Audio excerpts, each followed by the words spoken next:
So hi, this is Mike with Mountain Boys. Today I'm going to be talking about the 2023 update I've made here to my chest rig for bear and moose country.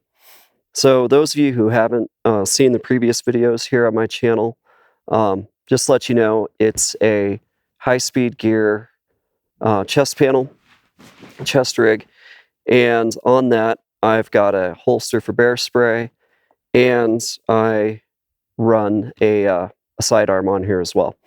So big update for this year is the fact that I'm now running a Mystery Ranch bear spray holster here, and it'll carry any of your size canisters of UDAP or counter assault bear spray. And on the right side here with my sidearm, now I've got the Glock 20 in a Blackhawk Serpa CQC holster with the strike platform and the quick detach on here. So it can just be taken right off and snapped in place. So that's the big update though now for this year, is that I'm running a different, I'm no longer running a mag pouch to carry my bear spray in. I've gone with Mystery Ranch's bear spray holster, and I've also upgraded to the Glock 20 in 10mm. Now, I do have to say, for here in Southwest Montana, for a lot of years, I never really felt undergunned carrying my 357 or my 9mm with 147 grain Buffalo Bore hardcast in it. I never really felt too undergunned, just because I was always being cognizant of where I was going, what time of year, with other people. So I never put myself in the situation where I was going into serious bear country undergunned and alone. But in recent years, the grizzly here in Southwest Montana have been expanding their range. There have been a few more human-bear conflicts and encounters out in the woods. There's been a few more maulings and a few more fatalities. So I decided that yes, indeed, it probably is time to go ahead and upgun to the Glock 20 when I'm out in the woods. So that's it in a nutshell for the way I carry my bear spray and my sidearm. Now a little bit to the why I choose to carry it this way. And first and foremost is I always want my bear spray and my sidearm on my body. I don't want it attached to a pack. I don't want to set it down somewhere while I'm working, especially while I've got an animal down and I'm working on the animal. I want to make sure I always have my sidearm and my bear spray on me. There have been a few unfortunate stories of late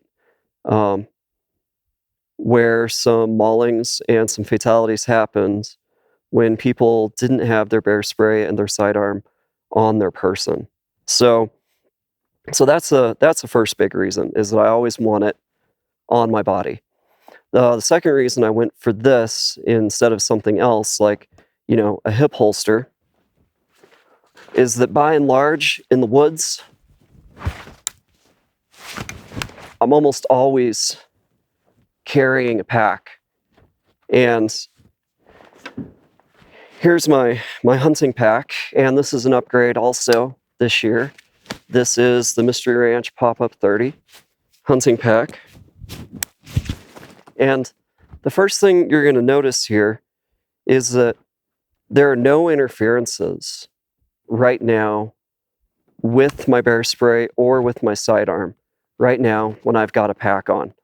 So, the sternum strap goes right above the chest rig, and the waist belt is going below. So there's no interferences here. The one interference, and this might be a deal breaker for some, but not for me, is with binos. A lot of people like to have their binos around their neck at all times. Now, this won't work, obviously, with this setup. This will be banging around. This can cause an interference, get in the way. So this might be a deal breaker for some people. is that they won't be able to have their binos around their neck or in a chest pack the whole time while they're out hunting. For me, it's not that big of a deal breaker. Having my bear spray and having my sidearm accessible is much more important, and having it on my body and accessible, I should say, is much more important than having my binos on my chest or around my neck all the time. And, you know, I can just put another little pouch right here on the side of my pack, and my binos are covered. So it also doesn't interfere with slinging a rifle on this side, and it doesn't interfere with taking a shot with the rifle either. And it's fairly comfortable to carry. The only other drawback is when you're hiking a lot and you've got to do some layer management, then everything has to come off to do your layer management. So I would just say, you know, maybe underlayer a little bit, if that makes sense. If you're going to be starting out early in the morning and you're going to be hiking, don't put on too much stuff all at once. When you are going to get settled down somewhere, yeah, you might have to do a little bit of layer management, and then yeah, this will kind of come off your body for a brief moment while you're doing your layer management. That's the only other downside I can see to this. Some people also don't like the Serpa design, you know, with the retention mechanism here on the Serpa holster. I'm here to say I've never had a problem with this. I've been packing this way for, I don't know, 5 years or so now, and I've never had a problem with the retention system on the Serpa holster. It does come out from your body a little bit more, so your pistol is sticking out maybe 1.5 inches or so from your chest with the way this thing is set up here. But I kind of find that as a pro, because it's really easy to find and get a purchase on your firearm.